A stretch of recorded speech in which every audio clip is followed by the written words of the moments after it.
The birds are chirping and the flowers are blooming. The daffodils, the tulips, and the trees are bursting with color, and the bees are waking up. They pollinate a significant amount of the food we eat, and that's, in the billions of dollars if you look at it nationally. A little bit of honey from last year. We had 4 hives, and each hive went into the winter with about 50,000 in each hive. Jim Murphy is the Assistant Director of Facilities and Operations for Sustainability and Logistics at Rhode Island College. That's honey at the top. And beekeeper for the college's bees. Unfortunately, they did not survive the winter. Murphy said there are a number of threats bees face, including climate change, pesticides, mites, and monocropping. We'll get back to that. My guess is the fact that we had warmer temperatures quite frequently this past winter.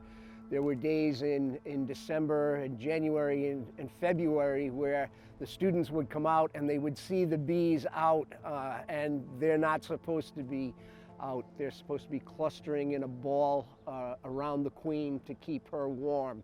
So when they come out and there's nothing to be had, there's no flowers, there's no blossoms, they come back hungry. Murphy said the constant breaking of the cluster interferes with the hive's survival. He said the queen can live about 2 years as long as she's kept warm in the wintertime. All of the hives here failed this winter. Oh, I'm blaming the change in temperature in the wintertime. Temperatures have been steadily getting warmer over the last 120 years in Providence. Winters especially have been warming quickly.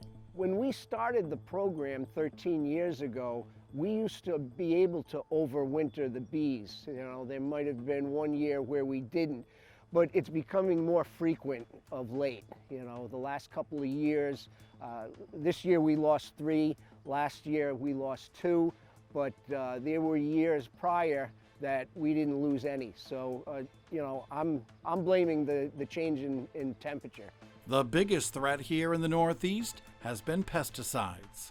Pesticides are put onto plants and the bees land on the plants, and the first thing it does is it mitigates their navigation skills, so they never make it back to the hive. Another factor is monocropping. If you were in California, the almond crop is the first thing of the year that the bees pollinate, and they want something besides all almonds. So the monocropping, if it's just one source of nutrition, it's not good for them. So we don't really have that problem here in Rhode Island because there's plenty of things for them to pollinate and bring nectar from. The last one is the varroa mite. That is a parasite that eats the exoskeleton of the bees. We really try hard to treat them prior to going into the winter. We use a formic acid, and that kills off the varroa mite, but the bees are healthy. With all of the stresses bees face, there are things you can do to save the bees, and you don't have to be a beekeeper. Plant flowers, plant, a garden. It doesn't have to be big, it's just something that they can find. They'll travel within a 3-mile radius of the hives, and that is probably the easiest thing somebody can do to help the bees out.